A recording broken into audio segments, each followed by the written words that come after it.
புரந்தரதாசர், அன்னமாச்சாரியார் இவர்கள் காலத்திலிருந்து தான் இந்த கிருதியினுடைய ஒரு அமைப்பு கச்சிதமாக அமைந்தது. அன்னமாச்சாரியார் என்ற ஒரு வகையக்காரர் நம்ம எடுத்துக்கொள்ளும் பொழுது கீர்த்தனை ரூபத்தை ஸ்தாபித்தவர் இவர்தான். இவர் ஒரு வைஷ்ணவ பக்தர், திருப்பதியிலேயே வாழ்ந்தவர். நாம சங்கீர்த்தனை பஜனை தவிர வேற ஒன்றும் அறியாதவர். இவர் தினம் அந்த ஸ்ரீனிவாசர் பெயரில் நிறைய கீர்த்தனைகள் பாடியிருக்கார். அது தவிர நித்யோத்சவ பத்ததி, தினசரி பஜனை பண்ணினாக்க அந்தந்த உபச்சாரங்களுக்காக ஒரு கீர்த்தனையும் பாடப்பட்டிருக்கு. அதுல ஊஞ்சல், லாலின்னு சொல்றமே, பகவான ஊஞ்சலில் ஆட்டி அழகு பார்த்தல், அதே போல ஒவ்வொரு காரியத்துக்கும் ஒவ்வொரு கீர்த்தனங்களை பாடி நித்யோத்சவ பஜன சம்பிரதாயம்ங்கிற மாதிரி கீர்த்தனங்கள் பண்ணியிருக்கார். இவர் ஆயிரக்கணக்கான கீர்த்தனங்கள் பண்ணியிருக்கார், எல்லாம் கிடைக்கலன்னு சொல்றா. அவருடைய பக்தி பிராதான்யமான அந்த சாகித்யங்களை பார்க்கும் பொழுது நமக்கு மனதுக்கு ரொம்ப சந்தோஷம் உண்டாகிறது. நமக்கும் பக்தி ஏற்பட வாய்ப்பு உள்ளது. அதுல ஒரு கீர்த்தனத்தை இப்பொழுது நம்ம பார்ப்போம். ஜலதி பந்தின சௌமித்ரி ராமா நெலவிலு விரச்சின சீதாராமா. ஜலதி பந்தின சௌமித்ரி ராமா நெலவிலு விரச்சின சீதாராமா. அல சுக்ரீவுனேன அயோத்திய ராமா கலிகி யஜ்ஞமுகாச்சே கௌசல்ய ராமா. ஜய ஜய ராಮ ಸಮರ ವಿಜಯ ರಾಮ. ಭಯಕರ ನಿಜ ಭಕ್ತ ಪಾರಿಯ ರಾಮ. ಜಯ ಜಯ ರಾಮ. பாடி மலஹரி, ராமக்ரியா, தேசாக்ஷி, ஹெஜ்ஜுஜி போன்ற பல ராகங்களில் இவர் பாடல்கள் இயற்றியிருக்கிறார். 16வது வயதிலே வெங்கடேஷ பெருமாளுடைய தரிசனம் பெற்று அன்றிலிருந்து அருள் பெற்று பாடல்களை இயற்றினார் என்று அவருடைய வாழ்க்கை சரித்திரத்தில் நாம் அறிகிறோம்.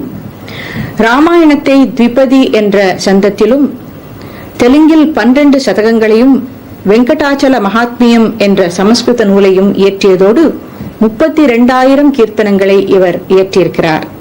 பத கவித பிதாமகர், சங்கீர்த்தனாச்சாரியா, ஹரி கீர்த்தனாச்சாரியா என்றெல்லாம் இவருக்கு பட்டங்கள் வழங்கப்பட்டதாம். இவருடைய பாடல்களை செப்புத்தகடுகளில் இன்றும் திருமலை தேவஸ்தானம் பாதுகாத்து வருகிறது. இவருடைய பேரனார் தாளப்பாக்கம் சின்ன திருவேங்கடநாதா என்பவர் அன்னமாச்சாரியா சரித்திரமு என்று தெலுங்கிலே இவருடைய வாழ்க்கை சரித்திரத்தை எழுதியிருப்பது நமக்கு பெரிய பொக்கிஷமாக இருக்கிறது. சின்ன வயசுல படிக்கும் பொழுது எங்க பக்கா வீட்டுல ஒரு சின்ன பொண்ணு இந்த கிளாஸில் கற்றுக்கொண்டிருந்தா. அப்போ அந்த டீச்சர் வந்து சொல்ற முறை எனக்கு பிடிக்கல. ஏன்னா ஒரு வார்த்தையும் புரியல. அது ஒரு வர்ணம் தான். அந்த வர்ணத்துல பொதுவா இந்த சாகித்யத்திற்கு முக்கியத்துவம் கொடுக்க முடியாது. இருந்தாலும் ஓரளவுக்காவது நமக்கு புரியணும். ஆனா அவர் சொன்னது என்னன்னு புரியல எனக்கு. அப்போ நான் நினைச்சேன், இந்த வார்த்தையே புரியாத இந்த இசையினால என்ன அது ரசிக்க முடியலையே. இப்போ அந்த பலுக்குமான்னு ஒரு தர்பாரி வர்ணம் ஒன்று இருக்கு. தர்பார் வர்ணத்துல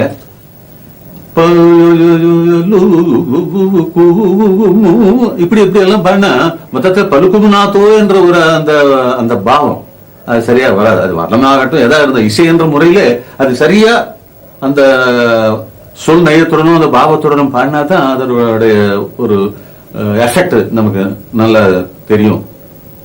இன்னொரு வாட்டி ஒரு நிகழ்ச்சி சொல்ல விரும்புகிறேன். ஒரு மாபெரும் எழுத்தாளர் ஒரு கட்டுரை எழுதினார். அதுல அவர் எழுதியிருந்தாரு, இவர் அப்படியே வீதியில செல்லும் போது ஒரு இந்த ஹரிகதை என்று சொல்லுவாங்க இல்லையா, காலக்ஷேபம், அந்த அதுல எல்லாம் இசையோட ஒரு அங்கம். அவர் பாடும் பொழுது மனரா சூலகு ஜெயமங்களம் மானரா என்று பாட ஆரம்பித்தார். இவர் மண்டையை உடைச்சுக்கிட்டு, என்ன இதுக்கு அர்த்தம், யாராவது மங்களம் மானரான்னா ஸ்டாப், நிறுத்திடு, அந்த மங்களம் சொல்றது நிறுத்திடு என்ற அர்த்தத்துல வருது. இது யாரு எப்படி இந்த எழுதியிருக்காரு இந்த மாதிரி அவர் யோசிச்சு ஒன்னும் பதில் புரியாம அவரையே கேட்டாராம். அவர் சொன்னா எனக்கு என்ன மட்டும், எனக்கு என்ன தெரியும், எனக்கும் தெரியாது. ஆனா அந்த புக்ல அப்படி போய் பார்த்தா அதுல என்ன இருக்கு தெரியுமா?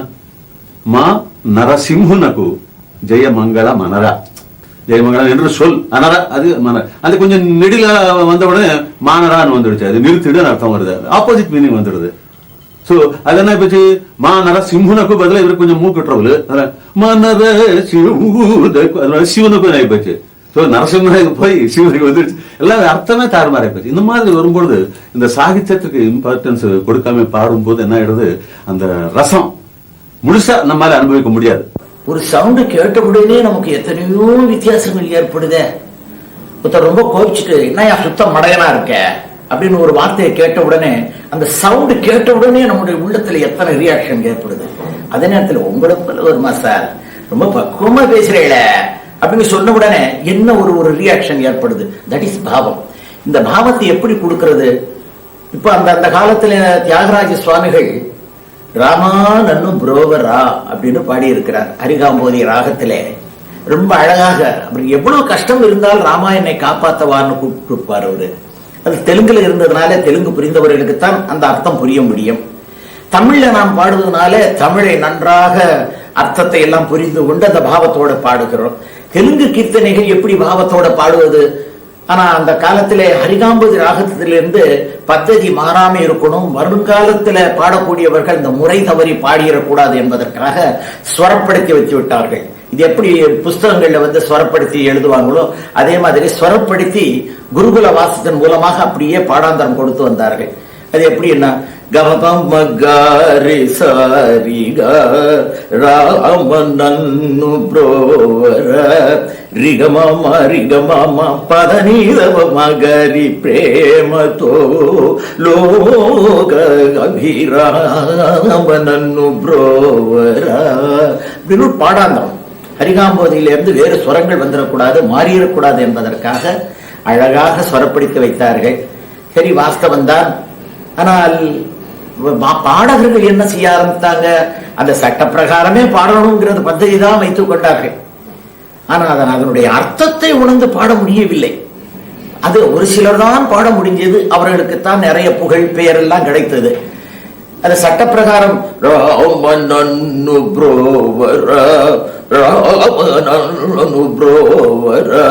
பிரேமத்தோ லோக அபிராம நன்னு புரோவர.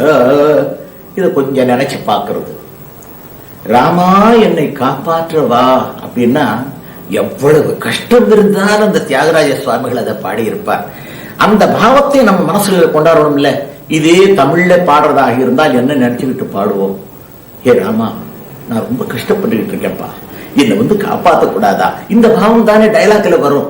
அப்ப பாடலையும் அந்த பாவத்தை புகுத்தணும் இல்லையா? அதை தெரிந்து கொண்டு இப்ப இதே கீர்த்தனையே ரமா நன்னு புரோவர ரமா நன்னு புரோவர பிரேமதோ லோக அபிராமா நன்னு புரோவர. இப்படி பாடினா ராமர் காப்பாத்துறதுக்கு வந்துருவார். அதை அடிச்சு பாடினார் நன்னு புரோவர அப்படின்னு. இது இலக்கணத்தையும் சம்பிரதாயத்தையும் வைத்துக் கொண்டு பாடுவதல்ல பாவம். அதனுடைய மீனிங் நன்றாக புரிந்து கொண்டு அந்த ஹிருதயத்திலிருந்து அந்த நாதத்தை தொட்டு வந்தால்தான் அது மந்திர சக்தியாக மாற முடியும்.